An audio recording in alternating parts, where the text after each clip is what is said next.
শেষবারের মতো আমি নীরবতার মায়ায় পড়ে গেলাম। সব অভিমান অভিযোগ ভুলে নিজেকে নিয়ে বাঁচতে চাইলাম।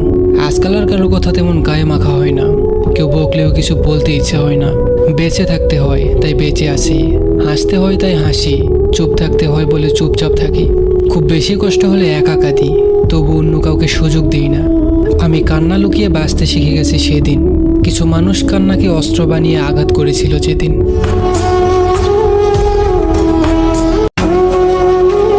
শেষবারের মতো আমি নীরবতার মায়ায় পড়ে গেলাম। সব অভিমান অভিযোগ ভুলে নিজেকে নিয়ে বাঁচতে চাইলাম। আজকাল আর কারোর কথা তেমন গায়ে মাখা হয় না, কেউ বকলেও কিছু বলতে ইচ্ছে হয় না। বেঁচে থাকতে হয় তাই বেঁচে আছি, হাসতে হয় তাই হাসি, চুপ থাকতে হয় বলে চুপচাপ থাকি।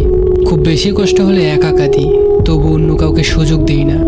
আমি কান্না লুকিয়ে বাঁচতে শিখে গেছি সেদিন। কিছু মানুষ কান্নাকে অস্ত্র বানিয়ে আঘাত করেছিল যেদিন।